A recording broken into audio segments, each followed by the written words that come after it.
Pouco antes de voltar para o Pai, Yeshua HaMashiach rogou pelos justos que ficavam no mundo depois da sua partida, pedindo-lhe que não os tirasse do mundo, mas que os livrasse do mal.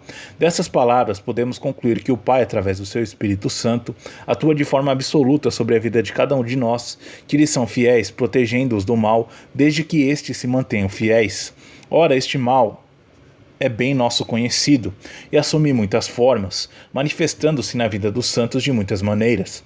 Porém, como dissemos, nenhum poder maléfico tem poder sobre os escolhidos do Altíssimo, se esses mantiverem a sua fidelidade até o fim de suas vidas.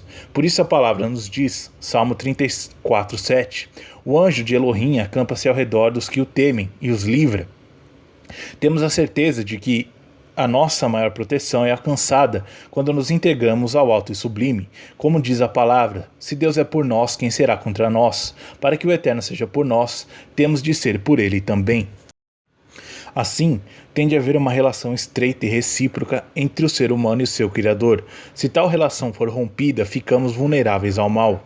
E um dos predicados que tem de nos distinguir dos demais é a obediência à sua vontade, à sua Torá, vivendo pela fé no testemunho do Filho do Altíssimo. É este o caminho que estamos a seguir? Se o for, então estamos protegidos do mal. 1 Pedro 5, versículos 8 a 11. Sede sóbrios, vigiai, porque o diabo, vosso adversário, anda em derredor, bramando como um leão, buscando a quem possa tragar, ao qual resisti firmes na fé, sabendo que as mesmas aflições se cumprem entre os vossos irmãos no mundo. E o Deus de toda graça, que em Cristo vos chamou à sua eterna glória, depois de haveres padecido um pouco, Ele mesmo vos aperfeiçoará, confirmará, fortificará e fortalecerá. A Ele seja a glória e o poderio para todos sempre. Amém. Uma das armas mais poderosas que está ao alcance de qualquer que busca servir ao Todo-Poderoso é a oração feita no nome de Yeshua. Se a nossa oração for feita com fé, Ele ouve-nos e socorre-nos em tempo oportuno, segundo a Crônicas 33, versículos 12 e 13. A oração é a linha direta que temos ao nosso alcance para comunicarmos com o alto e o sublime. Se formos dignos de ser ouvidos, então Ele atende-nos. Por isso Paulo nos aconselha, orai sem cessar. Outro dos meios que está ao nosso alcance é o ato de deliberadamente nos desviarmos do mal. Tal era o caso de Jó, homem íntegro e reto que temia a Elohim e se desviava do mal. A nossa fé pode ser testada se resistirmos aos males que nos rodeiam. Exemplos: somos atribulados pela concupiscência dos olhos? Então desviemo-nos da tentação da concupiscência, que é a obra da carne. Estamos ainda presos a vícios da carne, como a dependência do álcool ou do tabaco, ou algum tipo de droga? Sim, o Altíssimo ajuda-nos se nos ajudarmos a nós mesmos, se com vontade e disciplina nos desviarmos do mal. O que nos diz o Elohim? Jó 28:28.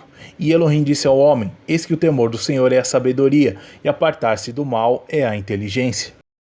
Então demonstraremos ser inteligentes se nos apartarmos do mal. Sim, o Criador dotou o ser humano de capacidade de discernimento e inteligência para que se possa desviar do mal. E se casarmos esta capacidade com a ajuda permanente que o Eterno está disposto a conceder aos seus filhos, então o mal não terá poder sobre nós. Satanás e seus acólitos não terão qualquer poder sobre o cristão em Yeshua HaMashiach. Tiago 4, versículos 7 a 10. Sujeitai-vos, pois, a Deus, resisti ao diabo e ele fugirá de vós. Chegai-vos a Deus e ele se chegará a vós. Alimpai as mãos, pecadores, e vós de duplo ânimo, purificai os corações. Senti as vossas misérias e lamentai e chorai. Converta-se o vosso riso em pranto e o vosso gozo em tristeza. Humilhai-vos perante o Senhor e ele vos exaltará. Esta é a fórmula para podermos resistir ao mal que nos procura vencer, gerando em nós o pecado. Este sucesso está ao nosso alcance se houver em nós arrependimento e entrega genuínos.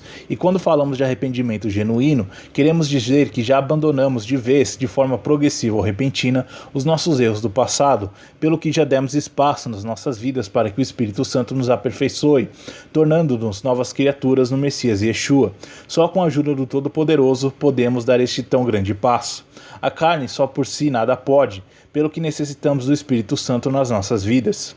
E eis o que nos deixou o dito sábio Salomão, Provérbios 8:13. O temor de Yahua é odiar o mal, a soberba e a arrogância, o mau caminho, a boca perversa, eu odeio.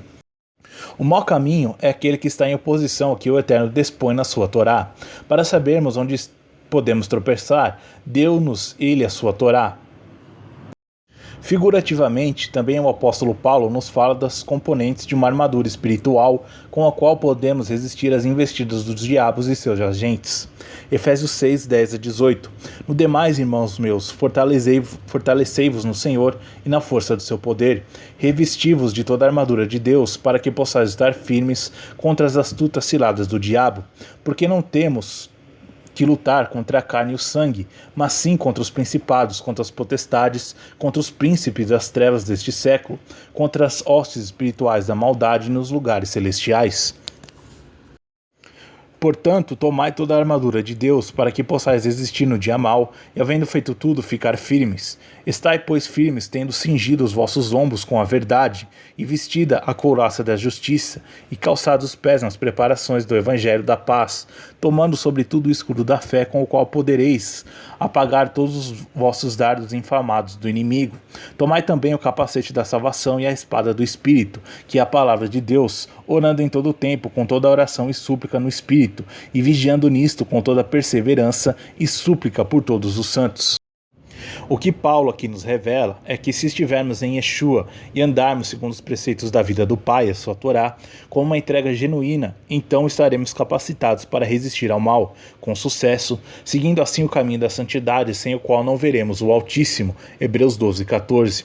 Uma das coisas que Paulo chama a atenção nesta passagem é que os nossos adversários são os espirituais, ainda que por vezes se possam manifestar através de seres humanos que nos são próximos.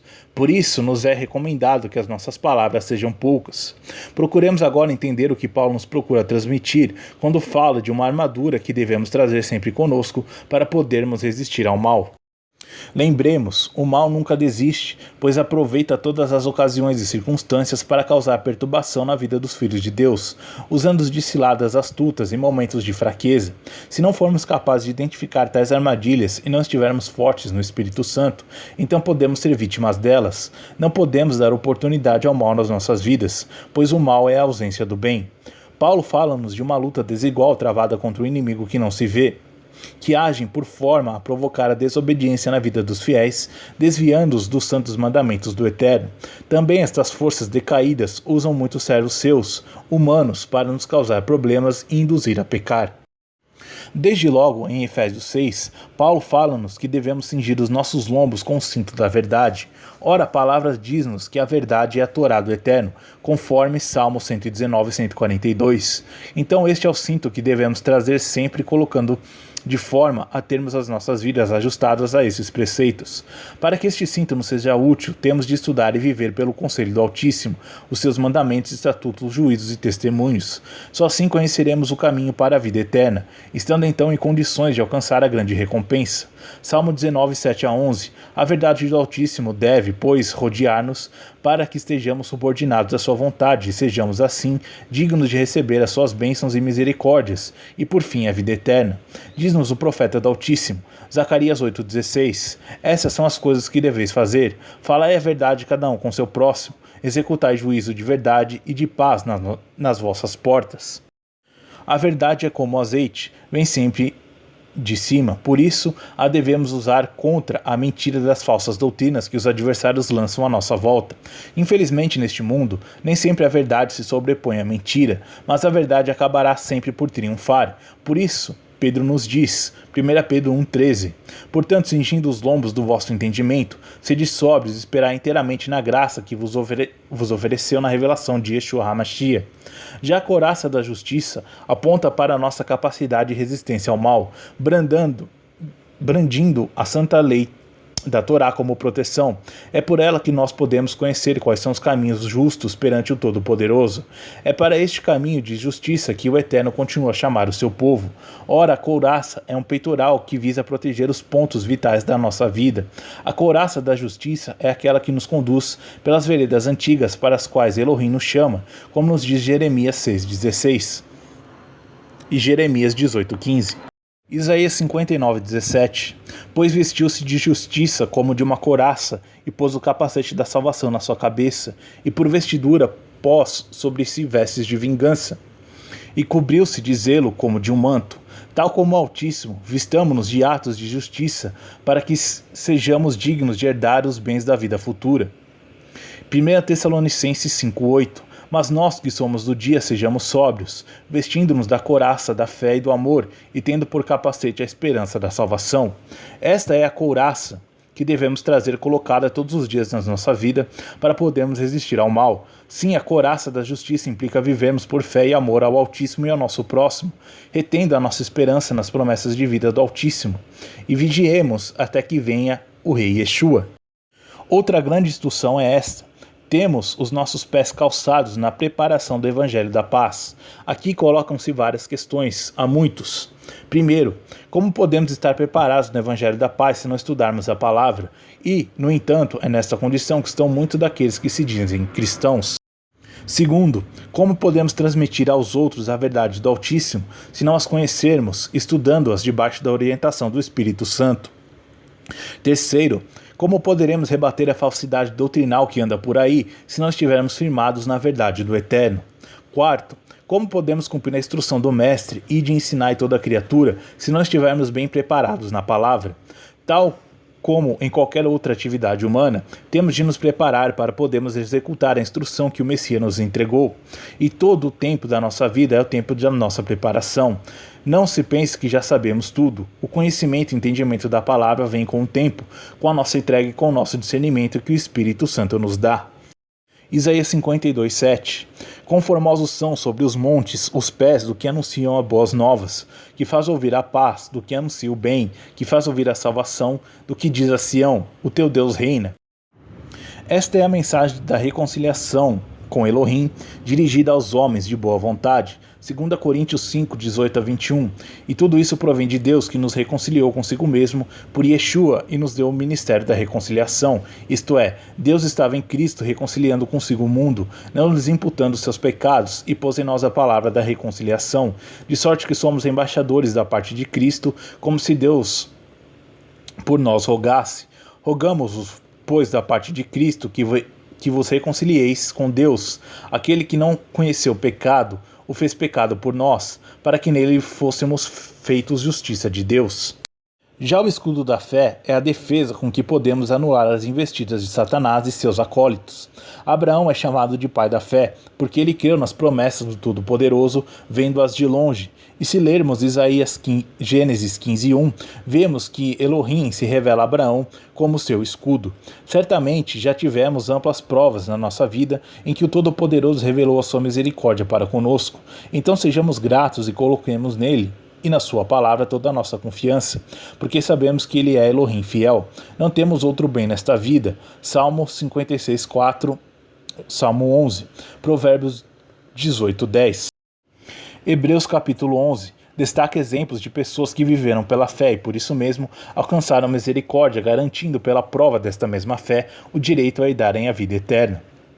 Lembremos, 1 João 5:4-5, porque todo que é nascido de Deus vence o mundo, e esta é a vitória que vence o mundo, a nossa fé. Quem é o que vence o mundo, senão aquele que crê que Yeshua é o Filho de Deus? Por último, Paulo recomenda-nos que tomemos o capacete da salvação e a espada do Espírito, para que juntamente com as restantes componentes da armadura de Deus, fiquemos totalmente protegidos do mal. E Paulo esclarece ainda que o capacete da salvação é a esperança da salvação pelo mérito do ungido Yeshua HaMashiach. 1 Tessalonicenses 5:8. Mas nós, que somos do dia, sejamos sóbrios, vestindo-nos da couraça da fé e do amor, e tendo por capacete a esperança da salvação. Já a espada do Espírito é toda a palavra do Elohim, tal como podemos retirar das palavras de Hebreus 4:12. Porque a palavra de Deus é viva e eficaz, e mais penetrante do que a espada de 2 gumes, e penetra até a divisão da alma e do espírito, e das juntas e medulas, e é apta para discernir os pensamentos e intenções do coração. Esta espada é toda a palavra que sai da boca do Elohim Todo-Poderoso. É com esta espada que o rei vindouro combaterá, Mateus 4:4. Quando Yeshua HaMashiach resistiu a Satanás, que armas usou ele? A palavra. Mateus 4:7, Mateus 10:11. Disse-lhes Yeshua, também está escrito, não tentarás o Senhor teu Deus. Então disse-lhes Yeshua, vai-te Satanás, porque está escrito, ao Senhor teu Deus adorarás, e só a ele servirás. Então o diabo deixou, e eis que chegaram os anjos e o serviam. Ao usarmos tal armaduras, ficamos preparados para ingressar nos exércitos do Altíssimo, podendo resistir às investidas do adversário das almas. Da mesma maneira e com as mesmas armas espirituais que os santos do passado usaram para resistir ao mal e saírem vencedores das suas provações, também nós, hoje, o podemos e devemos fazer. Para sermos vencedores como eles foram, só temos de ter a mesma atitude e firmeza e usar as mesmas armas. Os fiéis do passado venceram as suas lutas pelo sangue do Cordeiro e pela palavra do seu testemunho, e porque não amaram as suas vidas até a morte, como nos diz Apocalipse 12:11. Fica ainda o conselho para a forma como havemos de viver. Hebreus 13, versículos 5 a 6. Sejam vossos costumes sem avareza, contentando-vos com o que tendes, porque ele disse: não te deixarei nem te desampararei. E assim, com confiança, ousamos dizer: o Senhor é o meu ajudador, e não temerei o que me possa fazer o homem. Amém.